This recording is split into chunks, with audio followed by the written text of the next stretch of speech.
আলহামদুলিল্লাহ সবাই অনেকদিন পর ভিডিওর সামনে আমরা সবাই, তাই না? একটা সালাম দিয়ে দেন তো মাম্মা। তো সালাম দিয়ে দি। সাদিয়া মনিতা আগে সালাম দাও। আসসালামু আলাইকুম। আসসালামু আলাইকুম। সবাই কেমন আছেন?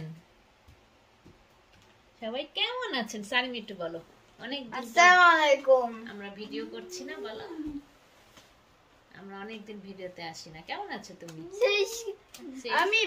আমি আলহামদুলিল্লাহ ভালো আছি, কিন্তু আমার একটু সেরিসকে দেখাবো আগে।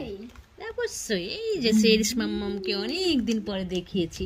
সালাম দিবে আমার মাম্মামটা, ছোট মাম্মামটা। আসসালামু আলাইকুম সেরিস মাম্মাম। মাম্মাম আসসালামু আলাইকুম। আসসালামু আলাইকুম। আশা করছি যে যেখানে আছেন সবাই ভালো আছেন। অনেকদিন পরে ভিডিওর সামনে আসা হলো আমাদের, প্রায় 1 মাসের বেশি হয়ে গেছে। আমার হাজবেন্ডও নাই, দেশে গেছে। হয়তো অনেকে জানেন, দেশের ভিডিও দেখেছেন। ভিডিও এবার করা হয় নাই, দেওয়া হয় নাই। অনেকদিন পর মনে করলাম একটা ভিডিও শেয়ার করি। এখনো তো ওরকমই অবস্থা, ছোট বাচ্চা নিয়ে। ছোট বাচ্চা বলতে ছোট বাচ্চা আরো 2-3জনকে নিয়ে আছি। হাজবেন্ড নাই, 1 মাস হলো। আসার টাইমও হয়ে যাচ্ছে বাংলাদেশ থেকে। কি হচ্ছে আমার মাম্মামের? হাসি দিচ্ছে, হাসি দিচ্ছে। সাদিয়া মনিরের শরীর ভালো খারাপ সবকিছু মিলে যাচ্ছে। আর ছোটটা তো এই ভালো এই খারাপ। ছোটটাকে বাসায় অনেক কাজ, হসপিটালের অনেক কাজ নিয়ে আসা হয়েছে। বলতে ওর দুধ তো নর্মাল মুখে খায় না, ওর হচ্ছে ইয়েতে যায়, ওর পেটে একটা ইয়ে করে লাগিয়েছে, ওইভাবে করে মেশিনের সাহায্যে খাবার যায়। এর জন্য আমার মেয়েটাকে নিয়ে এত, যেটা বলছিলাম, ফোন এসেছিল একটা, আমার মা হাসি দিয়েছে। এই যে ভিডিওতে আমার মা একটু তাকাই সুন্দর। হ্যালো সেহেরিস, এই যে মাম্মাম, ড্যাডি দেখবে তোমাকে। বাংলাদেশে সবাই দেখতে চায়। অনেকদিন আমার মার ভিডিও বানানো হয় না, ভিডিও করা হয় না। এত ঝামেলার মধ্যে, বলতে ছোট বাচ্চা নিয়ে বোঝেনি তো, নর্মাল বাচ্চাদের নিয়েই অনেক কষ্ট। বাসায় আসলে রাতে তো ঘুম নাই, তারপরে ওর তো অন্যরকম বাচ্চা, 6 মাসে হয়ে যাওয়াতে ওর খাবার দাবারও খেতে পারে না, সব কিছু মিলিয়ে বমি, অনেক কষ্টে যাচ্ছে আমাদের মাঝে। প্রতিদিন ডাক্তার বাসায় আসে ওকে চেক আপ করতে, শুধু শনি রোববার আসে না। আর ওর বাবা প্রায় 1 মাস হয়ে গেছে দেশে। এরকম মুহূর্তে আমাদের রেখে দেশেও চলে যেতে হয়েছে, এমার্জেন্সি ভাবেই দরকার, দেশে মানে যেতেই হবে, যেটা উপায় নাই। তো অনেক প্রথম দিকে তো অনেক খারাপ অবস্থা গেছে, কিভাবে কি করব, অনেক কষ্টের মাঝেই গেছে। এখন কিছুটা সেট হয়েছি, তারপরেও এই বাচ্চাকে একা একা সব কিছু মিলিয়ে কন্ট্রোল করা অনেক কষ্ট আর কি। হসপিটালে ছিল 6 মাস, অনেকে হয়তো জানেন। অনেকদিন ভিডিও দিনে ওর পিছনের ভিডিওগুলো দেখলে বুঝবেন আমার মেয়েটার প্রবলেম, কষ্টগুলো কি ছিল। থাক, এগুলো শেয়ার করবো না, শুধু একটু সুন্দর মুহূর্ত শেয়ার করে। অনেকদিন ভিডিও দিই না, বলতে এইসবের জন্য দিয়ে উঠতে পাই না, আর সময়ও পাই না। মনে করলাম কিছুটা অংশ শেয়ার করি। আমার মাটাও একটু বড় হচ্ছে, তারপরে একটু ভিডিও স্মৃতি হিসাবে রেখে দিই। মেয়েটার ভিডিও তো ওইভাবে রাখি না, যেহেতু ইউটিউব করি, আমাদের ভিডিও দেওয়াই হয়। তো আমার মেয়েটার স্মৃতি কিছু থেকে যাবে ভিডিওর মাধ্যমে, আর সবাই দেখবেও। আমার মাটাকে সবাই খোঁজ খবর নেয় যে এতদিন হয়ে গেছে ভিডিও করি না, একটু দেখাই না। কেমন আছে সেরিস মাম্মামটা?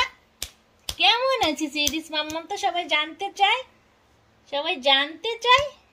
মোটামুটি আসছে। সবাই দোয়া করবেন আমার মাটা যেন মুখে খাওয়াতে শিখতে পারে তাড়াতাড়ি। আমার মার এখানে একটা ইয়ে লাগানো আছে, ওই দিক দিয়ে খাবারটা যায়। বমিটা এখনো পুরোপুরি সারে নাই, কখনো ভালো থাকে, কখনো আবার বেশি বমি করে, কখনো একটু কমে, এইরকমই চলতেছে। অনেক টেক কেয়ার করতে হয়। ওষুধপত্র হাতে নিজে বানানো, বানায় ফ্রিজে রাখি সারাদিনের ওষুধ, সেগুলো আবার ওই মাধ্যমে দিতে হয়। মানে নর্মাল যে বাচ্চার টেক কেয়ার তার থেকে 4 গুণ সময় দিতে হয়, এবং কষ্টও বেশি।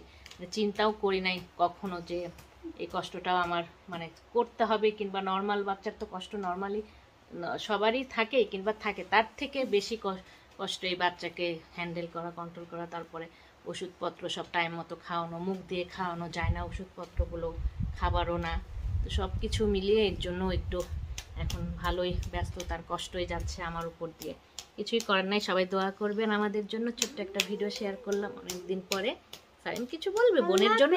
বোনের জন্য কিছু বলো, সেরিস মাম্মামের জন্য, তোমার আপিটার জন্য। আমি খালি চাই যেটা সেরিস হচ্ছে ভালো হয়ে যায় তাড়াতাড়ি।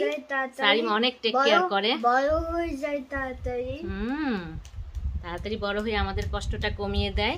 আমার মাটা যেন তাড়াতাড়ি খাওয়া শিখে যায়, মুখে চুপ করে আসতে। দেখছো এখন একটু নানা ভাইয়াকে পছন্দ করে। ওর ড্যাডি নাই, ড্যাডির বদলে নানা ভাইকে একটু পছন্দ করে। ছেলে মানুষকে পছন্দ করে, তো এখন যেহেতু ওর ড্যাডি নাই, অনেক কষ্টে যাচ্ছিল আমাদের দিনগুলো, তো আব্বাকে একটু একটু করে চেনাতে একটু কষ্টটা কমেছে। দেখতে দেখতে 1 মাসও হয়ে গেল ওর বাবার চলে যাওয়া। বড় আপিকে দেখতেছে কেমন করে, দেখো সেইরিস বড় আপিকে দেখতেছে, হ্যাঁ করে তাকাই দেখতেছে আমার মাম্মামটা। এই যে দেখেন, এই যে দেখতেছে কেমন করে। এখন আমার ভিডিওতে তাকিয়েছে, বড় আপিকে তাকাই তাকাই দেখছিল, তাকাই দেখছিল বড় আপিকে। বলে আমার জন্য সবাই অনেক দোয়া করে দাও তো, আমাকে অনেকদিন পরে দেখেছো তোমরা। এদিকে ভিডিওতে মাম্মাম, এই যে তো ঘোলা ঘোলা ভিডিও হয়েছে আমাদের, ঘোলা ঘোলা ভিডিও হয়েছে। মাম্মা ভিডিও করাই হয় না, ওর ভিডিওতে তেমন কোনো ইয়ে নাই, আমার স্মৃতিতে একটু রেখে দিই ভিডিওটা করে অনেক দিন পরে, তাই একটু ভিডিও করা হলো। আমার হাজব্যান্ডও চলে আসবে, বাংলাদেশে গেছে 1 মাসের বেশি হয়ে গেছে, আর 2 দিন পরে চলেও আসবে। ওই একটা ভিডিও শেয়ার করি, আবার পরে ইনশাল্লাহ শেয়ার করার চেষ্টা করব ওর বাবা আসলে। আজকের মতো আল্লাহ হাফেজ করে নিই আমরা, আল্লাহ হাফেজ করে দাও মাম্মা। সবাই অনেক অনেক বেশি দোয়া করবেন। আল্লাহ হাফেজ আব্বা।